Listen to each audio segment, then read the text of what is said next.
Hey guys, so today we are going to be going over the Zenkai 4 LF Super Saiyan Blue Vegeta here. First things first, apologize for no face cam. It's just been a very long day for me and I don't really feel like putting it up right now, but this is going to be a pretty quick video. This is really all there is as part of this week's update, I think, is just this Vegeta Zenkai, and that's actually it. So let's go ahead and compare him to Super Vegito. He was the last LF character to get a Zenkai. They're both melee types. But just keep in mind, Super Vegito has actually the highest stats in the game, barring transforming characters. So, if Vegeta's stats are not like quite as good as Super Vegito's, it wouldn't be the greatest travesty of all, right? So 288, 263, 188, 185 is what we're looking at for Vegito.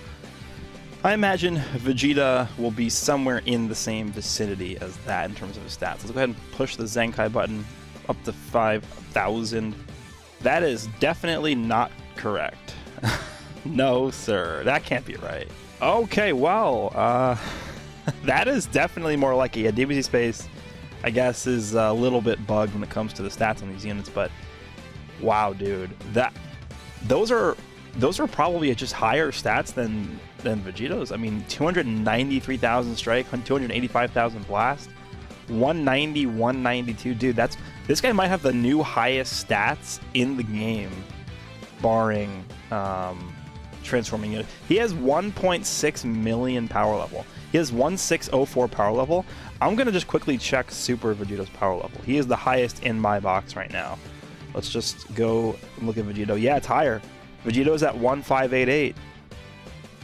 Actually, no. Oh wait, I guess it changes when you go in here. He's at 1605 here, but if you go back, he's at 1588 on the top left there. Okay, interesting. So, regardless, this guy's stats are pretty insane. Let's go ahead and do this again. It's pretty ridiculous. Wow, I honestly didn't expect his stats to be that high. So this guy's already looking like a ridiculous beast.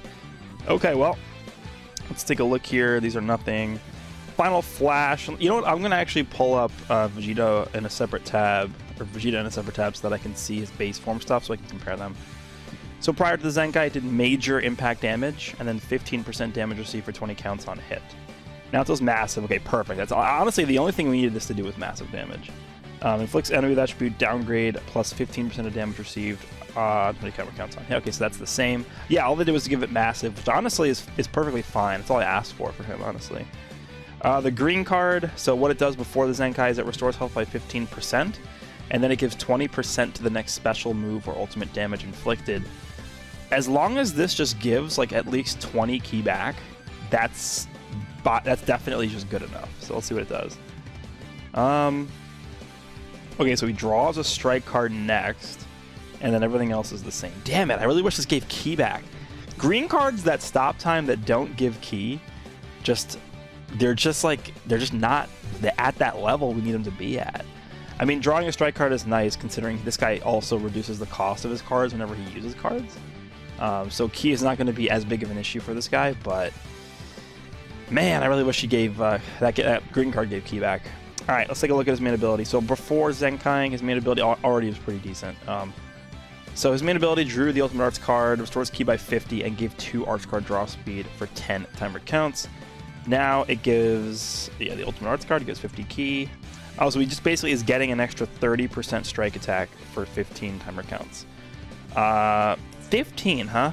So basically what they want you to do with this main ability is this main ability is going to allow you to combo for a long time. It's always been like that. But now they're basically giving you an extra power boost on top of the, everything else you're doing with the card draw speed and the ultimate. The one thing I think they could have done is instead of making it strike damage, they should have just made it general damage. Just 30% to, damage inflicted for 15 timer counts. I think it would have been better. Not the worst thing ever. I mean, again, like I said, this main ability was already good, so nothing too bad over there. Z ability is not going to change. Okay, Zenkai ability. So this Vegeta is on Saiyan's Vegeta Clan. Sorry, Vegeta Clan, God Ki, and Future. 4 teams that are really viable. Now, when we take a look at what teams actually need the buffs, I would say that all these teams are in an okay, like at least in an okay spot. Saiyans does not need the buffs. Future does not need the buffs right now. So if I was going to pick between God Ki and Vegeta Clan. I personally would probably pick Vegeta Clan because God Ki is definitely going to get a lot more buffs down the road. It's just a much easier tag to fill in. But if it's either Green God Ki or Green Vegeta Clan, I would be okay with either one of those things. And it ends up being Green God Ki. Wow, okay. That's pretty good. That's a massive buff for God Ki. Remember when the green Beerus first got his Zenkai Awakening, I said that this Beerus' Zenkai ability is going to age super, super well. And I would honestly argue that it has aged really well. So this Vegeta also getting that same Zenkai ability is going to allow him to be, at the very least, in even 2 years from now, he'll be a really, really viable bench option. Especially because his Z ability is still really good, 35% strike attack and defense there. Yeah, this guy getting the God Ki Zenkai ability buff there is really helpful for him. Alright, first unique ability, let's try and see what changed here. So the 20% damage inflicted against God Ki, that is the same. Have fun with that, Blue Beerus. Falling effects occur every time this character uses a Strike or Blast Arts card. 10% damage inflicted by allied tag God Ki or tag Vegeta Clan for 10 counts, that is the same. 15% of damage inflicted for 15 timer counts. Okay, that actually went up by 5 timer counts. It used to be 10 timer counts. And then he gets -3 own arts cost for 5 counts. That is the same. So the only thing that really changed about this one is that the fact that he gained 5 extra counts on his own damage inflicted buff. Okay. Next is Fury of the Warrior Race. Applies the following effects itself every time another battle member is hit with an enemy's strike or blast arts attack. Looks like shortens sub count by 1. That's the same. Reduces next damage sustained by 40%. That is the same. Yeah, that is the same. And then nullifies own unfavorable element factors for 3 counts. That is definitely new. Huh. Okay. So basically what that means is if you're switched in with another unit, right? And they get hit with a blast or a strike card, and you cover change with this Vegeta against a purple character, you're gonna be type neutral for 3 counts, which is good. I mean, that's like what, 2 hits probably, maybe even 2 hits. I don't know. We'll see. But that could be useful. It's not a game-changing ability, but because there's so many purple units in the game right now, I would say that that's a pretty decent ability to have. And then he gets attribute upgrade -30% to enemy sustained damage card effects. That is also that was already there before, so that's fine. First unique ability that is new is Hatred toward an Imposter. Applies the following effects to enemy when this character lands a strike or blast arts hit. Reduce ki by 15. That's kind of useless. Inflicts attribute downgrade -75% to ki recovery for 3 counts. That is a that is a pretty weak unique right there. Wow, they couldn't have done a little better than that. That is really not impressive at all.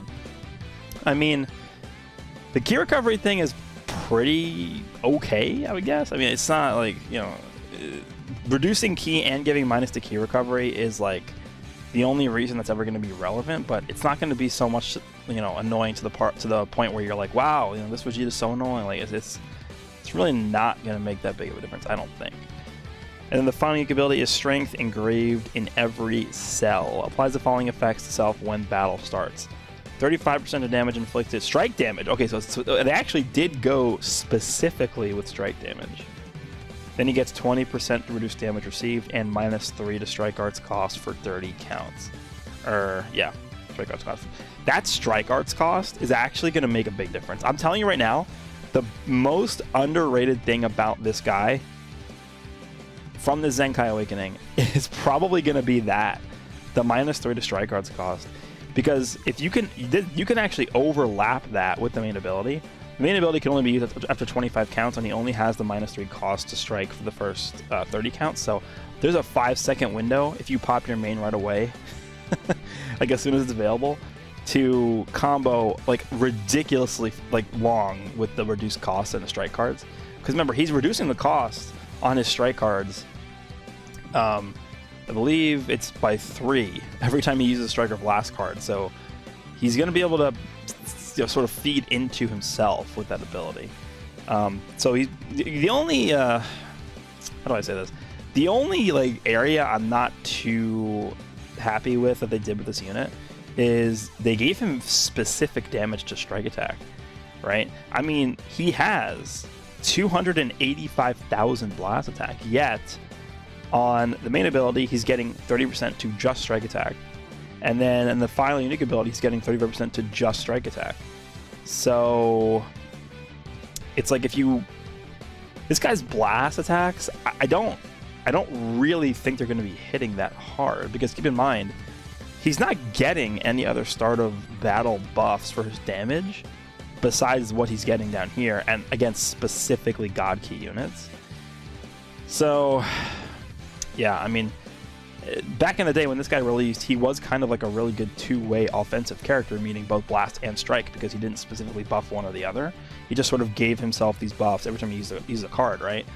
But now, now that we have these specific buffs in here, I feel like he's just going to be mostly a strike-based character, which is, it's not the worst thing ever, because you're going to probably just build the team around being strike-based anyway.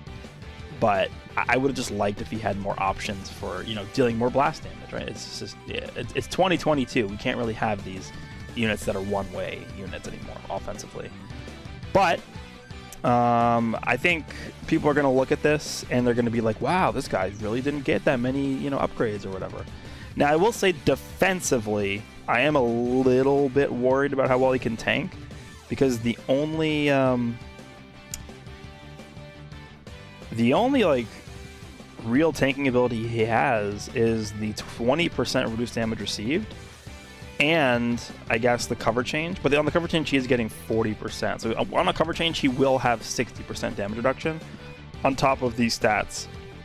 That will allow him to tank well.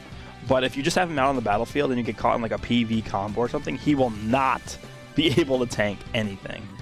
So yeah, that's, you know, sort of like the main worry I have here for him. But overall, there's a reason I actually didn't want this guy to Zenkai, and it's because of his lock-in main ability.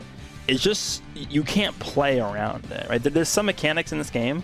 Actually, I shouldn't even say there's some mechanics in this game. Off the top of my head, I can only really think of one mechanic in the game that you can't play around, and it's being locked in. Like, the enemy clicks a card, you're locked in, you can't switch, and you just die.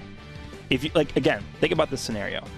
You're somebody who just pulled the new blue Beerus, right, off the step up, and you queue into somebody in PvP using this Vegeta. They get you into a combo with another character, and before you can switch, they use a blast card for the first thing they use to attack you with. They go into Vegeta, pop their main ability, lock you in, and one-shot you from full HP. Like, there actually is no counter to that. There's no counterplay. So, I mean, that's the reason why this Vegeta is going to be very, very scary in PvP.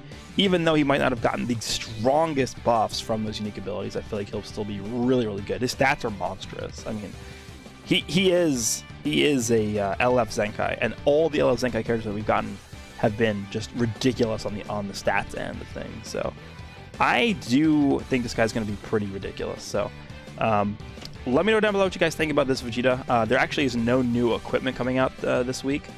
There is going to be, I believe, a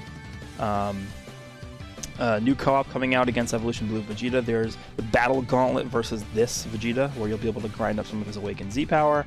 And I think that's pretty much it in terms of events coming back. There's not really much going on here, so we should be getting the new free-to-play units next week, the Blue Goku and Vegeta, I imagine. I thought they would be this week, but I guess they're not, so that is it. Hope you guys enjoyed, and I'll see you all in the next one.